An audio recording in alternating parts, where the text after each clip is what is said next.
Good morning. This is Bill from Europa, Naples, and today I have this rather fantastic Porsche. This is a 2014 911 4. The 4 signifies all-wheel drive, and it makes up a pretty significant amount of 911 sales, I guess, for people who live in inclement weather areas, particularly, snowy Austria or Michigan or Skokie, or, even down here with our torrential rainstorms and occasional hurricane. It's not a terrible thing having the added benefit of 4 wheels moving on the pavement, or at least pulling on the pavement. You can see this one is finished in sapphire blue outside. It's a beautiful color. It's Luxor beige inside, very, complimentary. It's got a black Cabriolet top. And it is stunning. This is the 991 series of 911. It was only the third sort of all-new 911. Even the 997 shared a lot of the 996's underpinnings. Don't tell that to the 997 guys. But this thing is all new, and it's bigger, and it's wider, and frankly, it's a little bit more like an Eldorado, but Porsche's going to get away with that because it retains so much of what makes these cars great. Probably one of the most interesting features on this car is they've extended the wheelbase significantly, redesigned the transaxle, and what that does is allows them to move that motor, that S-engine motor, a little bit forward, making it act a little bit more mid-engine than rear-engine, at least more so than it used to. That means that if you lift off the throttle in the middle of a hard corner, it might not kill you, which is a pretty good benefit, and in fact, is probably one of the best handling cars in the world today. That said, let's start with the motor. I have a tendency to walk around these things and ramble a little bit, so I'm not going to do that. They changed the way you get to it this time. It now functions with the soft top cover. So to open up the motor, and you just get a sliver of it, as you can see, you lift that thing up, it comes up electronically. There you've got your water and oil additions, you got some fans, you got your Carrera 3.4 badging, and that's all you get. That's it. Put that back down. So that 3.4 does put out 350 horsepower, pretty nice figure. It also has the VarioCam system, which alters the the cam timing on the car, so you have a really fat rev band from way down low to way up high. It all adjusts to give you optimum performance. Very, very nice feature. Has a stainless steel exhaust that sounds magical, and is just a terrific engine from a terrific company that has terrific engineers. You see those big wide oval tips at the bottom. It's absolute music that comes out of those things. Some people don't like it. They say, oh God, a McLaren sounds much better. Well, I can tell you that this thing, to the guys who love the flat six, is more magical than any other car out there. The way it sounds, the whirring, the clanking, the mechanical noises. Porsche has retained all of that through the years. Well, maybe with a little glitch in the 996s. They were considered a bit too quiet at first, but Porsche took the hint and made them sound much more mechanical. Now, on this 4 model, what you get is a wider car. It's out, not maybe 1.5 inches over standard. Wider tires and wheels in the back. You can see, in fact, that the rear tire does extend beyond the front. You also get that little strip of a taillight connecting the 2 taillights. Those things are a little bit narrower. You get a little valence panel down there at the bottom of the rocker, and that does distinguish the car quite a bit from the 2-wheel drive versions. It is, again, something akin to the wideness of a turbo model. All right, let's look inside the frunk. Oh, God, do I hate the word frunk. I don't know who coined that, but they should be shot and tortured. Quick little styling cue on Porsche. Instead of putting the mirror up here in the obvious location at that corner of the windshield and the door, they do mount it to the body. That is a very traditional Porsche thing, and that's the only reason it's there, is a nod to the purists. So, you guys should thank those engineers for those little touches. In here, everything nice inside the frunk. We've got the original format sitting there. We put plastic down. It's not a giant amount of room, but it's certainly enough for a weekend trip. for two people who pack fairly lightly. You also do have some room, of course, behind the rear seats, especially if you don't have children. And if your choice is to have children or have a 911, I strongly suggest the 911. My sister chose children, and she has two of them, my nephews. I'm not going to get into it, but anyway, take the 911. Now, this thing's a particularly well-optioned car. We have the window sticker on it, and going over it, I noticed that a lot of stuff Porsche used to have as options now comes standard on the 991. As a result, the sticker price has gone up quite a bit. But this is a pretty expensive option. It has these Porsche dynamic lights. They're extremely high-intensity xenon, lovely, will pave the way for you for, an extra few grand. Also on this, this wider 4, you get a different front end treatment with wider vents, a little bit turbo style, and everything lovely. Also has the optional 20-inch Carrera S wheels. You see those vented discs back there. Big brakes, stop this thing real quick when you need to. All-weather Pirelli tires to go with that all-wheel drive system. The Porsche gas cap in the traditional location. God help Porsche if they ever try to move that. But anyway, all very nice. And, truly, this car just should not exist. It was meant to be replaced by the 928 so many years ago. But, of course, the lunatic purists kept the 911s going, and Porsche decided to, continually develop them. Here's one of my criticisms of this car. It's got too much writing in the back. I noticed that. You get into some of these higher-end cars, like the Carrera Turbo 4S, all of a sudden the back of the car looks like the cover of Moby Dick. I mean, I was much happier just having like a 911 badge or a little Porsche badge or even just those Porsche letters. They're just giving you too much stuff at the back. But, small little criticism, but a criticism nonetheless. All right, so in hopping in this 991 and 911, the first thing you notice is that you get a lot more shoulder room. I mean, this thing is not like the Porsches of old in terms of space. You would get inside of there we got a friend. Hey, buddy. Looks like a very good boy. Anyway, when you get inside of these things, your shoulder room used to be kind of a nightmare. You'd be very, very close. It was a good first date car, but this one, you get a little bit more space between the passengers. You also get a little bit more space in the back. Let me show you that. You flip this guy up, and there you go. So your Canadians can fit back there. They're not going to be in love with the whole idea, but they can get back there. The iPhone makes everything look so crappy and washed out. I mean, this thing looks absolutely terrible on my view screen, but it is a beautiful, rich beige. These guys do fold down, traditional Porsche style. They become rear storage, so very, very nice if you need the space. You can see this does have power seats with memory, lovely. It's got an extended Bose radio. It's got these great little brushed nickel door pulls that look like the thrusters of a fighter jet, and the fit and finish is, of course, fantastic. All right, so let's get my seatbelt on here for a minute. Fire it up, and we'll go over a few things. Now, this does have Porsche's, I can't remember what they call it. Mercedes calls it keyless go. Look at that poop truck. Drivers want it, I bet. Foot on the brake. We're going to tap that little dongle here. It looks like just a permanent key inserted. We got our automatic headlights. You got this lovely polished nickel-looking trim everywhere. And otherwise everything just nice and proper. Now, this thing is also equipped with Porsche's fantastically expensive PDK transmission. That's a 7-speed double clutch automatic.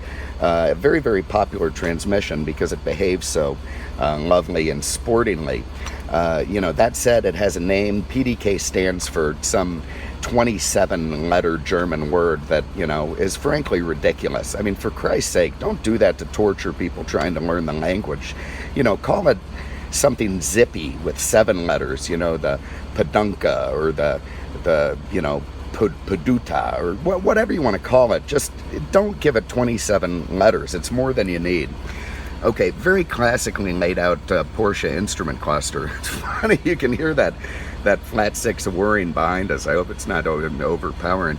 Anyway, you got your oil pressure, your oil temp, oil pressure, your water temp, your 200-mile-an-hour speedo, which is not terribly ambitious in this. I think it runs up to about 175. You got your tack right in the middle where it should be, 7,500 red line. You got this fantastic little electronic gauge. It's a little bit kitschy, but I absolutely love it. You can scroll through different stuff. You get your phone, your audio. You get more gauges if you want them. And then this fascinating thing that gives you your torque split. Now what that is, it's Porsche's traction management that works with this all-wheel drive system. And what it can do is move 100% of the torque to any given wheel in theory. Most of the time that's never going to happen. It may, vary between front and back. But what this is going to do is show you the split between front and back in terms of what wheels are getting the most traction and the most power. So pretty cool stuff. Over there you've got your, that was oil temp. So we got our oil temp and we got our water temp. There's a fuel gauge down there. The thing gets pretty good mileage. You got this whole sport wheel here with the flippity paddles, the Porsche crest, little indentation grippities at the 10 and 2. All very nice, simple, easy to grip, and lovely to feel. Here's Porsche's PCM, their communication thing. That gives you, of course, your AM, FM, your media, jukebox, auxiliary, your navigation. Real nice looking nav screen in here. Look at this. Beautiful. Absolutely beautiful. Also, of course, your Bluetooth telephone. You got a little place to put music cards, your sources, your buttons, your knobs. All very nice stuff. Here you've got your climate control nicely laid out. This is all very Panamera-like, this setup. And, some people cried about that going in the 911, but it is Porsche's corporate design, so what the hell else are they going to do? Have something completely different wouldn't make sense. You do have your hot seats, your cool seats, your defrosts. When you want to go, here's your torque split now that we're in gear and lights up, so you can see we're going all rear right now. Anyway, when you move the PDK over here, you can shift it manually this way, or of course with your paddles. You've got a sport mode that's gonna, you heard that, it bumps up the sound from the exhaust, changes the shift point, turns off that ridiculous start-stop feature at the red lights that I hate, and makes it just that much more sporty. Here's your traction control off if you want to try to break it loose, which you're just not going to do. Porsche does have the coolest built-in windscreen I've ever seen. So when I press this guy, look at this.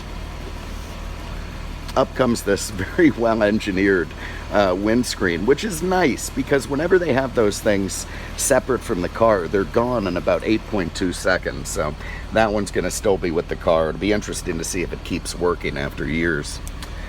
In here you got some cup holders, a little bit over-engineered, but not too bad. Same ones they had on the 997s, I think.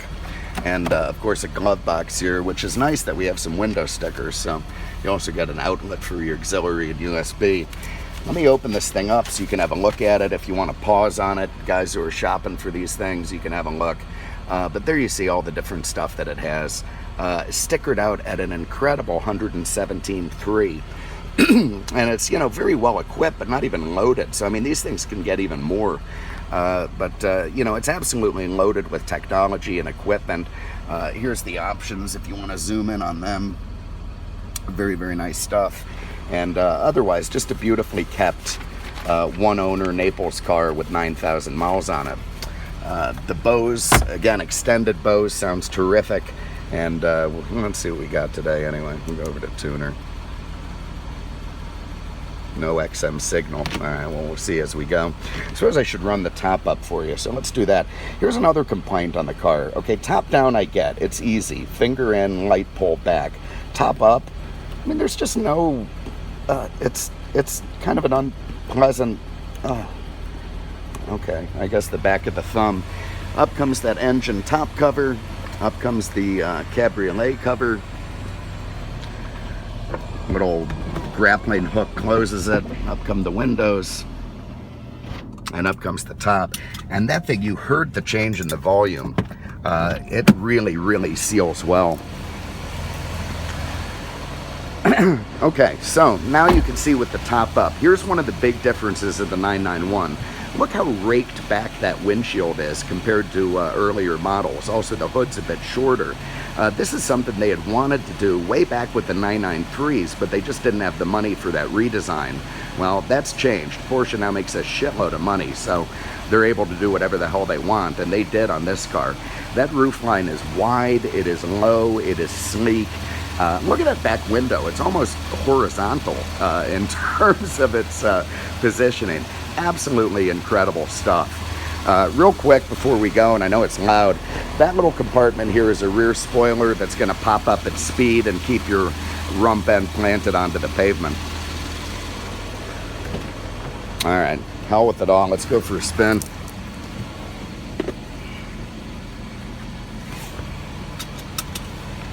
Alright, seatbelt on. I tell you, I'm such a sucker for this little gauge thing here. Look at that, we got, there's the torque split, tire pressure, trip, nav. I love the little nav screen. I could watch that all day and crash into a tree. But let's go into the torque split. Alright, so PDK and drive. We're going to get our sport on. I'm going to get my cool seat on. I don't think you can run traction control off with the sport. I think it sort of does something programmable automatically. Away we go. Now I'm going to give you one other. Oh my God, there we go. Yeah, that's not my kind of 80s. Anyway, another little complaint. The engine feels, or at least sounds, even though they've moved it forward, it sounds much further back to me than it does in previous Porsches. I mean, it's almost like it reminds me of the range extender on an electric car hanging off the back end of the rear bumper. I mean, you get an incredible engine sound in this car, but it feels like it's about 2 feet further back than you really want it. It's not right under your rump. Listen to that. Oh my God, does that sound nice. Now you saw the torque stuff move there, the torque split on the gauge. And again, you know, proportioning the drive to the front wheels of the car, which is just going to keep you firmly planted in all conditions. Oh my God, okay. Well, I mean, I could, look at this empty road. I would love to zip up this at about 140, but I think I get in some trouble. But I think you get the point. What an incredible driver's car this is. You know, the cabin, part of my complaint with the sound of the engine being way back, I think some of that is the incredible advancements they've made in, you know, cabin sealing and quietness. What they've really done is, you know, in the old 911s, you could feel the road all around you. I mean, it was coming from everywhere. This thing is a lot more sealed. All right, tell me you couldn't do that all day. Oh, lovely. Anyway, there it is. A 2014 Porsche 911 Carrera 4 Cabriolet. 3.4 liters, 350 horsepower. Nice options on the car, stickering out at about 117.